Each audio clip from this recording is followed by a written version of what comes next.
তো এক নাম্বার যেটা করণীয়, আগে আগে উঠে আমাদের মিসওয়াক করতে হবে। কি করতে হবে? মিসওয়াক করা হচ্ছে সুন্নাত। আর মিসওয়াক করা এমন একটা আল্লাহর নবীর সুন্নাত, আল্লাহ 5 ওয়াক্ত নামাজের আগে নামাজের পূর্বে মিসওয়াক করতেন। সুবহানাল্লাহ বলেন। আর আপনি যদি নামাজের পূর্বে মিসওয়াক করেন, আপনি যে নামাজ পড়ার পরে যে সওয়াবের একটা বাজেট আপনি পাচ্ছেন, এই বাজেটটাকে আল্লাহ আবার 70 গুণ দেবেন। সুবহানাল্লাহ। আবার এই 70 গুণের সাথে আপনি যদি এটা রমাদানে হয়ে থাকে তাহলে আরো 70 গুণ। সুবহানাল্লাহ। এখানে ক্যালকুলেশন কাজ করবেন। আল্লাহ যে নেকি দেবেন, নেকি ক্যালকুলেশন করে আপনি হিসাব করতে পারবেন না।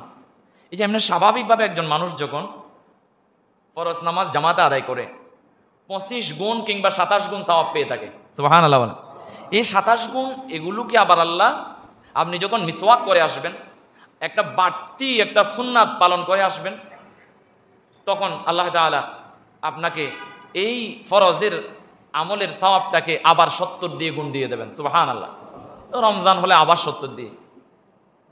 সুতরাং বেলা হিসাব সওয়াবের অধিকারী হচ্ছে আমরা রমাদানে। শুধু আমল করতে পারলে, একটু অলসতা কাটিয়ে একটু আমলের দিকে আসে আমরা। আল্লাহ তৌফিক দান করুন বলি আমিন। তাহলে মিসওয়াক হচ্ছে আল্লাহ নবীর একটা দায়মি সুন্নাত। মিসওয়াক করতে ভুলবেন না, মিসওয়াক পকেটে রাখতে ভুলবেন না। একজন মানুষ যখন পথে ঘাটে রাস্তাঘাটে অ্যাক্সিডেন্ট হয়ে দুর্ঘটনায় মৃত্যুবরণ করে, তখন একটা মানুষকে মুসলমান হিসাবে পরিচিতি লাভ করার কয়েকটা কারণের মধ্যে একটা কারণ হচ্ছে আপনার পকেটে যখন মিসওয়াক থাকবে তখন আপনাকে মুসলমান হিসাবে চিহ্নিত করা যাবে। সুবহানাল্লাহ। দাড়ি থাকলেও, অনেক সময় দাড়ি থাকলে তো চিহ্নিত করা যায় না। হিন্দুও রাখে দাড়ি, খ্রিস্টানও রাখে দাড়ি, অমুসলিমরাও রাখে, কিন্তু আপনার মিসওয়াক অমুসলিমরা কেউ রাখবে না। সুতরাং প্রিয় হাজরিন, সংক্ষিপ্ত সময়ে লম্বা বিশ্লেষণের সুযোগ নাই। এই মিসওয়াক নিয়ে আলোচনা করতে চাইলে 1 ঘন্টা আলোচনা করলেও ফুরাবে না। আল্লাহ নবী সাল্লাল্লাহু আলাইহি ওয়াসাল্লাম মৃত্যুর আগ মুহূর্তে মিসওয়াক করছেন। মৃত্যুর আগ মুহূর্তে মিসওয়াকটা বর্ণনায় আসছে ফাতিমাতুজ জাহরা রাদিয়াল্লাহু তাআলা আনহা কিংবা হযরত আয়েশা সিদ্দিকা রাদিয়াল্লাহু তাআলা আনহা, আল্লাহ নবী যখন অসুস্থ, মৃত্যুপথের যাত্রী, তখন শক্তি হারিয়ে ফেলছেন, এই মিসওয়াকটা মুলায়েম করার জন্য, নম্র করে দেওয়ার জন্য আয়েশা রাদিয়াল্লাহু তাআলা আনহা কিংবা ফাতিমাতুজ জাহরা রাদিয়াল্লাহু তাআলা আনহা দুজনের কোনো একজন এই মিসওয়াককে মুলায়েম করে আল্লাহ নবীকে দিয়েছেন। আল্লাহ নবী মৃত্যুর আগেও মিসওয়াক করেছেন। সুবহানাল্লাহ। এই আমলটা আমরা প্রত্যেকে করবো ইনশাআল্লাহ। আল্লাহ তৌফিক দান করুন বলি আমিন। 2 নাম্বার হচ্ছে ঈদের দিনে গোসল করা হচ্ছে সুন্নাত। গোসল করা কি? সুন্নাত। এটাকে আবার ফরজ ভাববেন না। আপনি গোসল করতে করতে এদিকে ঈদের নামাজ হারানোর চিন্তা আপনি করবেন না। অনেকে আমরা গোসলটা ফরজ মনে করে, ঈদের দিনে গোসল করতেই হবে মনে করে ঘুম থেকে উঠছে দেরি করে। অনেকেই তো ঈদের দিন ফজরের নামাজই পড়ে নাই। আমার কথা কি বোঝা যাচ্ছে? আলহামদুলিল্লাহ। প্রিয় হাজিরিন, ঈদের দিনে অনেক মারাত্মক মারাত্মক ভুল আমরা করে থাকি। এই যে ফজরের নামাজকে গুরুত্ব না দিয়ে ঈদের নামাজকে গুরুত্ব দেওয়াটা সম্পূর্ণরূপে হারাম, না জায়েজ। ফরজের একটা ফরজ, আপনার একটা ফজরের নামাজের ফরজ এবং সুন্নাত যদি এক পাল্লাই দেন, আপনার জীবনে ধরেন আপনি 70টা বছর পেয়েছেন, এই 70 বছরের ঈদের নামাজ এক পাল্লাই দিলে আমার মনে হয়, হাদিস শরীফের গবেষণা থেকে বলছি, নামাজের গবেষণা থেকে বলছি, এই ঈদের নামাজগুলো, কোরবানির নামাজগুলো হালকা হয়ে যাবে, আপনার ফজরের নামাজ ভারী হয়ে যাবে। সুবহানাল্লাহ। তা আপনি আর আমি কি নিয়ে দৌড়াদৌড়ি করছি? আমার করার কি উচিত ছিল, আমি করছিটা কি? আল্লাহ আমাদের বুঝার তৌফিক দান করুন বলি আমিন। প্রিয় হাজিরিন, তাহলে 2 নাম্বার পেলাম আমরা, গোসল করা হচ্ছে সুন্নাত। তাহলে এই গোসল করাকে ফরজ মনে করবেন না, গোসল করতে করতে ঈদের নামাজ হারাবেন না। যেহেতু ঈদের নামাজ হয়ে গেলে আপনি আবার ঈদের নামাজ করতে পারবেন না। এরপরে 3 নাম্বার হচ্ছে সুগন্ধি ব্যবহার করা সুন্নাত। একটু সুগন্ধি মেখে আসবো আমরা। আল্লাহ নবীর খুব গুরুত্বপূর্ণ একটা সুন্নাত ছিল সুগন্ধি ব্যবহার করা। আল্লাহ নবী যখন এতিমদের মাথায় হাত বুলাতেন, ওই এতিম বাচ্চাটা যেদিকে যাইতো সেদিকে সুগন্ধিতে মতোয়ারা হয়ে যেত। কেননা আল্লাহ নবী কি করতেন, আমরা তো আতর সুগন্ধি মাখি উপরে হাতের, আল্লাহ নবী মাখতেন এখানে হাতের ভেতরে। তো মুসাফাহা করলে আল্লাহ নবীর সুগন্ধ লেগে থাকতেন, মাথায় হাত বুলালে আল্লাহ নবীর সুগন্ধ লেগে থাকতেন। যেটা বলেন না সুবহানাল্লাহ। তো মানুষ যেন আপনার কাছে এসে নাক না ছিটকায়, মানুষ যেন আপনার কাছে আসলে, আপনার সাথে মুসাফাহা করলে, আপনার সাথে কথা বললে ভালো লাগে। কখন ভালো লাগবে আপনি যদি মিসওয়াক করেন, কখন ভালো লাগবে আপনার গায়ে যদি আতর মাখা থাকে, সুগন্ধ মাখা থাকে, আপনার গায়ের কাছে আসলে যেন দুর্গন্ধ না থাকে। সুবহানাল্লাহ বলেন। এগুলো আল্লাহ নবীর সুন্নাত। এরপরে হচ্ছে 4 নাম্বার, ঈদ উল ফিতরের দিন কিছু খেয়ে ঈদগাহের নামাজে আসা। কিন্তু ঈদ উল আজহার দিন, কোরবানির দিন কিছু না খেয়ে তাকবীর দিয়ে দিয়ে বড় আওয়াজে তাকবীর দিয়ে দিয়ে কি করা, ঈদের নামাজে ঈদগাহের দিকে আসা। আলহামদুলিল্লাহ আমাদের জন্য, আমরা গত বছর আমাদের সম্মানিত প্রফেসর জনাব এই এলাকার গৌরব, আমাদের প্রিয় ভাই, প্রিয় স্যার হাসমত আলী সাহেব এবং মসজিদ কমিটি আপনাদেরকে ওয়াদা দিয়েছিলেন যে পরিবেশ পরিস্থিতি যদি ঠিক থাকে তাহলে আমরা মাঠে, ঈদগাহ মাঠে আমরা ঈদগার নামাজ, ঈদের নামাজ আমরা পড়ব। তো সেটার আয়োজন হচ্ছে আমাদের মসজিদের পশ্চিম পাশে, আলহামদুলিল্লাহ বলেন। সুবিশাল সুন্দর ঈদগাহ ময়দানে বিশাল আকারে ঈদের জামাত হবে ইনশাআল্লাহ। আল্লাহ আমাদের সবাইকে যথাসময়ে উপস্থিত হওয়ার তৌফিক দান করুন বলে আমিন। এরপরে প্রিয় হাজরিন, তাহলে আমরা 4 নম্বর যেটা পাচ্ছি সেটা হচ্ছে ঈদ উল ফিতরের দিনে কিছু খেয়ে, তা যদি মিষ্টান্ন হয়, বিশেষ করে খেজুর, খেজুর যদি হয় আপনি 1টা 3টা 5টা 7টা এভাবে বেজুর খেয়ে আসবেন। আর আমাদের মায়েরা, আমাদের বোনেরা অনেক সময় সুন্দর সুন্দর পিঠা বানায় মিষ্টি জাতীয়, তারপরে সেমাই করে, অনেকে অনেক কিছু করে, ওইগুলো খেয়ে আসতে পারেন। অথবা আপনার ঘরে কোনো মিষ্টান্ন জাতীয় কিছু থাকলে এগুলো খেয়ে আসা হচ্ছে আল্লাহ নবীর একটা সুন্নাত। এভাবে আমরা আসার চেষ্টা করবো ইনশাআল্লাহ, আল্লাহ তৌফিক দান করুন বলি আমিন। 5 নাম্বার হচ্ছে ঈদগাহ ময়দানে হেঁটে যাওয়া উত্তম। তাইলে এই পয়েন্টে আরেকটা কথা আছে, সেটা হচ্ছে এক রাস্তা দিয়ে যাওয়া, অন্য রাস্তা দিয়ে আসা। আপনি যে রাস্তা দিয়ে আসছেন হেঁটে, ওই রাস্তা দিয়ে না যেয়ে ভিন্ন রাস্তায়, অথবা আপনি একই রাস্তা দিয়ে আসছেন, যাওয়ার অন্য রাস্তা নাই, আপনি এক রাস্তা দিয়ে ডান দিকে আসছেন, আপনি ওই রাস্তার বাম দিকে যাবেন, তাহলে রাস্তার মোড পরিবর্তন হয়ে গেল। সুবহানাল্লাহ বলেন। ইসলাম অনেক সুন্দর, মানতে জানলে অনেক সুন্দর। সুতরাং প্রিয় হাজরিন, এই পয়েন্টে আরেকটা কথা হচ্ছে, আমরা ঈদগাহে যাওয়ার সময় তাকবীর দিয়ে দিয়ে আসবো। কি দিয়ে দিয়ে আসবো? তাকবীর, তথা ছোট আওয়াজে, বড় আওয়াজে নয়, ছোট আওয়াজে। যেহেতু ঈদের দিন, ঈদ উল আজহার দিন কিন্তু বড় আওয়াজে তাকবীর দিতে দিতে তাকবীরে মতো ওরা করে আসবো, কিন্তু ঈদের দিনে, ঈদ উল ফিতরের দিনে আমরা ছোট আওয়াজে মৃদু স্বরে তাকবীর দিয়ে দিয়ে আমরা আসবো ইনশাআল্লাহ।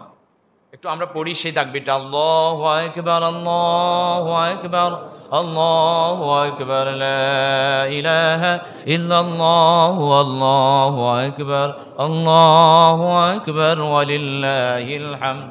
এই তাকবীরটা দিতে দিতে আমরা আসবো ইনশাআল্লাহ।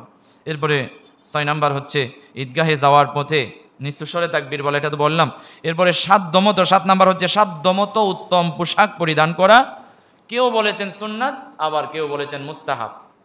সাধ্যমতো, আপনার সাধ্য নাই, আপনাকে অবশ্যই টাকা পয়সা ধার করেই আপনাকে পোশাক কিনতে হবে, অবশ্যই নতুন পোশাক পরিধান করতে হবে, অবশ্যই মার্কেট করতে হবে, এটা নাই। তাহলে আমরা ঈদের দিনে যেটাকে সবচাইতে বেশি ফরজ মনে করি, রমজানের অনেকগুলো আমল মিস করে আমরা যেটাকে ফরজ মনে করি, সেটা হচ্ছে ঈদের কেনাকাটা। নাউজুবিল্লাহ বলেন। অথচ ঈদের কেনাকাটা, ঈদের দিন সাধ্যমতো উত্তম পোশাক পরা, এখানে নতুন পোশাকের কথা বলে নাই, সাধ্যমতো উত্তম পোশাক। আপনার ঘরে আগেরও নতুন পোশাক ছিল, আগেরও ভালো ভালো উত্তম পোশাক ছিল। উত্তম পোশাক বলতে আপনার অবশ্যই এই ঈদে একটা নতুন ফ্যাশনের কাপড় আসছে এটা কিনতে হবে তা নয়। গত বছর নাকি ছিল সারা রাত, এবছর নাকি হয়েছে সারা রাত। আমি বলছি আগামী বছরের জন্য তুমি সারাদিন করিও, এবছর তো সারা রাত করলে, আগামী বছর সারাদিন করিও। তো সুতরাং প্রিয় হাজিরিন, বলতে চেয়েছিলাম অবশ্যই যে সারারা বা সারা রাত সারাদিন কিনতে হবে তা নয়। আপনার ঘরে যেটা উত্তম পোশাক, ইসলামিক পোশাক, যেটা পড়লে আপনাকে দেখলে মুসলমানের মতো মনে হবে, যেটা পড়লে আপনাকে মসজিদে আসলে মসজিদের জন্য এটা একটা কোয়ালিটি সম্পন্ন পোশাক মনে হবে, সেটাই হচ্ছে উত্তম পোশাক। আপনাকে অবশ্যই মার্কেটে গিয়ে নতুন পোশাক কিনে রং করতে হবে, এটা নয়। তাহলে উত্তম পোশাকের কথা বলা হয়েছে, তাও আবার এটা সুন্নাত কিংবা মুস্তাহাব, কিন্তু আমরা মনে করে বসেছি এটা ফরজ। নাউজুবিল্লাহ বলেন। আল্লাহ তাআলা আমাদের সবাইকে, ইয়েতিম, মিসকিন, ফকির, ধনী সবাইকে সুন্দর উত্তম ভালো পোশাক পরে ঈদের দিন আসার তৌফিক দান করুন বলি আমিন। এরপরে হচ্ছে 8 নাম্বার, ঈদগাহে যাওয়ার আগে, ওই যে আমি আগেও বলেছি সাদাকাতুল ফিতর আদায় করা সুন্নাত, এটা যেহেতু আগে বলে ফেলেছি আমি আর বলছি না। এরপরে ঈদের দিন খুশির ভাব প্রকাশ করা, এটা মুস্তাহাব। কিছু মানুষ দেখবেন আপনি টেনশন, ঈদের দিন চেহারা কালো, চোখে পানি, এগুলো ঈদের দিন আল্লাহ পছন্দ করে না। অনেক ভাই বোনদেরকে দেখবেন যে তাদের মা বাবাকে হারিয়েছে, বলে যে গত ঈদে রোজা রাখে নাই, ইবাদত করে নাই, বন্দেগি করে নাই, ওই লোকটা যদিও বা 4-5 লক্ষ টাকার ঈদগাহে কেনাকাটা করছে, ঈদ তার জন্য আনন্দের নয়, ঈদ তার জন্য খুশির দিন নয়, ঈদ তার জন্য আফসোসের দিন। জুড়ে বলেন নাউজুবিল্লাহ। ঈদ তার জন্য আফসোসের দিন। কেননা সে রমাদান পেয়েও তার গুনাহগুলো ঝরাতে পারল না, রমাদান পেয়েও তার জীবনটা পরিবর্তন করতে পারল না, রমাদান পেয়েও তার ইসলামিক লাইফ স্টাইলটাকে তিনি সাজাতে পারল না। সুতরাং প্রিয় হাজিরিন, ঈদে যদি আনন্দ করতে চান, ঈদে যদি ফুর্তি করতে চান, ঈদের প্রকৃত অর্থে আনন্দ যদি আপনি পেতে চান, তাহলে আপনাকে এই রমাদানকে গুরুত্ব দিতে হবে। আল্লাহ আমাদের তৌফিক দান করুন, বলি আমিন। তাহলে আমরা 9 নাম্বার যেটা, আমরা ঈদের দিন খুশির ভাব প্রকাশ করব মানুষের সামনে, এটা মুস্তাহাব। এরপরে হচ্ছে 10 নাম্বার হচ্ছে আনন্দ অভিবাদন কিংবা আনন্দ অভিবাদন বিনিময় করা, কুশল বিনিময় করা এবং ঈদের শুভেচ্ছা জানানো মানুষের। আমাদের একটা দেশের রসম আছে, আমরা ঈদের নামাজ পড়ার পরে কুলাকুলি, ঈদের শুভেচ্ছা জানানো, তারপরে ঘরে ঘরে গিয়া সালাম জানানো, এগুলোর কথা বলা হচ্ছে। তো এগুলো কোথা থেকে বলছি? ফতোয়ায়ে শামী থেকে। এগুলো কোথা থেকে বলছি? এগুলো সহিহ হাদিসের বর্ণনা থেকে আমি নোট করেছি। প্রিয় হাজিরিন, এখানে একটা কথাও ভুল নাই, একটা কথাও হাদিসের বাইরে নাই, প্রত্যেকটা কথা কোরআন এবং সুন্নাহর মোতাবেক। সুবহানাল্লাহ বলেন। প্রিয় হাজিরিন, তাহলে 10 নাম্বার যেটা, সেটা আমরা ঈদের শুভেচ্ছা বিনিময় করব, অভিবাদন জানাবো, আনন্দে উল্লাসিত হব, একে অপরের সাথে আনন্দ ভাগাভাগি করব। পারবো ইনশাআল্লাহ? আল্লাহ তৌফিক দান করুন, বলি আমিন। আপনি নিজেও যাবেন অন্যের ঘরে সালাম বিনিময় করতে, তাদেরকে আবার নিয়ে আসবেন আপনার ঘরে। আপনার বিবি, আপনার মায়েরা, আপনার বোনেরা যা রান্না করছে তা আপনাদেরকে ডেকে ডেকে খাওয়াবেন, ডেকে ডেকে খাওয়াবেন, নতুন নতুন আইটেমস করবেন, খাবারের ভাগাভাগি করবেন। আপনার ঘরে সারা বছর আপনি যে আইটেমগুলো আপনার বিবি বানায়, যেগুলো অনেক মানুষ আপনার প্রতিবেশী আছে অনেকে খাইতে পারে না, হয়তো তাদের সামর্থ্য থাকলেও জানে না, তাদেরকে ডেকে এনে এনে খাওয়াবেন। এটাই সুন্নাত, এটাই সৌন্দর্য ইসলামের। আল্লাহ আমাদের বুঝার তৌফিক দান করুন, বলি আমিন। প্রিয় হাজরিন, এরপরে ঈদগাহে শিশুদেরকে আপনারা নিয়ে যাবেন, পারবেন ইনশাআল্লাহ? আমাদের ছোট্ট ছোট্ট সন্তানদেরকে নতুন জামা পরায়া আপনার পাশে, আপনার সন্তানকে আপনার পাশে বসাবেন, নিয়ে যাবেন। কিন্তু কিছু ভাইয়েরা আছে কাতার থেকে বের করে দিয়ে বলে যে ছোট বাচ্চাদের পেছনে দাও। এটা মসজিদের নামাজেও একই চিত্র দেখি আমরা। কিন্তু আলহামদুলিল্লাহ এখন অনেকটা চেঞ্জ হয়েছে। এখানে আলোচনা করতে করতে আমি দেখতে পাই যে ছোট বাচ্চাদেরকে বাবারা নিয়ে আসছে, ছোট বাচ্চারা, অনেক বাচ্চারা ওখানে প্রথম কাতারেও দেখি। আলহামদুলিল্লাহ বলেন, এটা ইসলামের সৌন্দর্য। তাদেরকে যদি এভাবে আমরা গাইড না করি, এভাবে নিয়ে না আসি, এভাবে যত্ন না করি, তারা আগামীতে মসজিদে আসবে না, তারা মসজিদ বিমুখ হয়ে যাবে। মসজিদে একটা বাচ্চা এসে খেলুক, সে দুষ্টামি করুক, আপনি তাকে বাধা দিবেন না, তার মাথায় হাত বোলাবেন, বাবা একটু দুষ্টামি করো না, সুন্দর করে দাঁড়াও, আপনি আপনার পাশে দাঁড় করাই দেবেন, অথবা আরেকজনের পাশে দাঁড় করাই দেবেন, মাঝখানে দুজন মুরব্বী থাকবেন, পাশে আবার আরেকজনকে দাঁড় করাই দেবেন। এভাবে ইসলামের সৌন্দর্যটাই। আপনি ছোটদেরকে গুরুত্ব দেবেন, তাদেরকে যত্ন নেবেন, তাদেরকে নিয়ে আসবেন, তারা আগামীতে তারা মুসল্লি হবে। আর না হয় এখানে মুসল্লি শূন্য হয়ে যাবে। আপনাকে মুসল্লি বানাইতে হবে। আমরা মুসল্লি বানাইতে পারি নাই বলে আজকে মুসল্লি কম। সুতরাং প্রিয় হাজরিন, ঈদের দিনে ছোট শিশুদেরকেও আমরা ঈদের জামা পরায়া নিয়ে আসবো। অথবা কিছু কিছু শিশু আছে বড় হয়েছে, তারপরেও পেশাবের অভ্যাস ছাড়ে নাই, তাকে প্যাম্পাস পরাইয়া নিয়ে আসবো। পারবো ইনশাল্লাহ? নিয়ে আসবেন, তাকে ঈদের আনন্দ তাকেও ভাগাভাগি করার সুযোগ করে দেবেন। এই যে ঈদের জামাত এরকম, মুসলমানরা এভাবে ঈদ করে, ঈদ উদযাপন করে, তাকে দেখতে হবে। এমন কি ইসলামের সৌন্দর্য হচ্ছে ঈদগাহ ময়দানে মা বোনদেরকেও আসার সুযোগ আছে। সুবহানাল্লাহ বলেন না? ঈদগাহ ময়দানে মা বোনরাও, যদি এরকম পরিবেশ থাকে, পরিবেশ না থাকলে নয়, যদি পরিবেশ থাকে, যদি আলাদা প্যান্ডেল, আলাদা মা বোনদের জন্য নামাজের ব্যবস্থা করা হয়, আলাদা পরিবেশ থাকে, তাহলে ওখানেও ঈদের নামাজ পড়ার জন্য মা বোনদের জন্য কে আছে? তাদের জন্য উত্তম। আল্লাহ নবী সাল্লাল্লাহু আলাইহি ওয়াসাল্লাম বলেছেন যে হাদিস শরীফে, যদি পিরিয়ড চলাকালীন কোনো মহিলা থাকে, যে প্রতি মাস অন্তর অন্তর যে মেয়েদের একটা মাসিক হয়, ওরকম মাসিক অবস্থায়ও মেয়েদেরকে ঈদগাহ ময়দানে আসার জন্য উদ্বুদ্ধ করেছেন। সুবহানাল্লাহ বলেন। কেননা এই ঈদগাহ ময়দানে পরবর্তী 1 বছরের দিক নির্দেশনামূলক কিছু কথা বলা হয়, পরবর্তী মাসের কিংবা পরবর্তী সময়ের আমলের কথা বলা হয়, ঈদের আনন্দ ভাগাভাগি করার সুযোগ হয়, এবং গোটা মুসলমানদের একটা পরবর্তী একটা বছর লাইফস্টাইলটা কেমন হবে তা নিয়ে কোরআন এবং হাদিসের আলোকে কথা বলা হয়। এগুলো থেকে যেন মা বোনরা যেন মাহরুম না হয়, এজন্য এই সুযোগটা করে দেওয়া হয়েছে। জোরে বলেন না সুবহানাল্লাহ।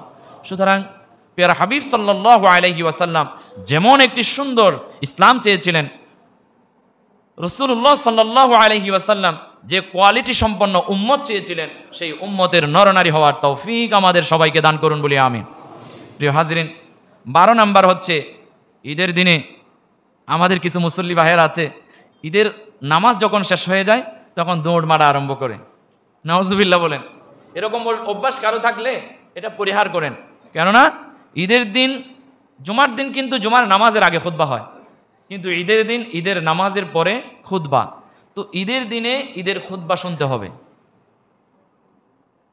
আমাদের সবাইকে ঈদের নামাজের পরে ঈদের খুতবা শোনার, ধৈর্য ধারণ করে বসার তৌফিক দান করুন বলি আমিন।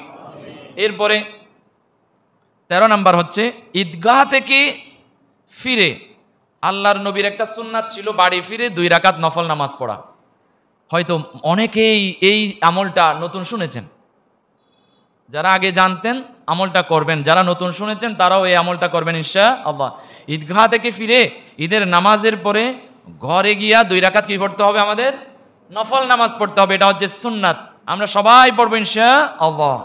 তবে ঈদের দিন ফজরের নামাজের পর থেকে ঈদের নামাজের আগে, ঈদের নামাজের পরে ঈদগাহ ময়দানে কিংবা মসজিদে কোনো নফল নামাজ, অন্য কোনো নামাজ পড়া মাকরুহ। এই ফতোয়াটা খেয়াল রাখবেন। ঈদের দিন ঈদের নামাজের আগে পরে ঈদের জামাত যেখানে হবে সেখানে কোনো নামাজ পড়া এটা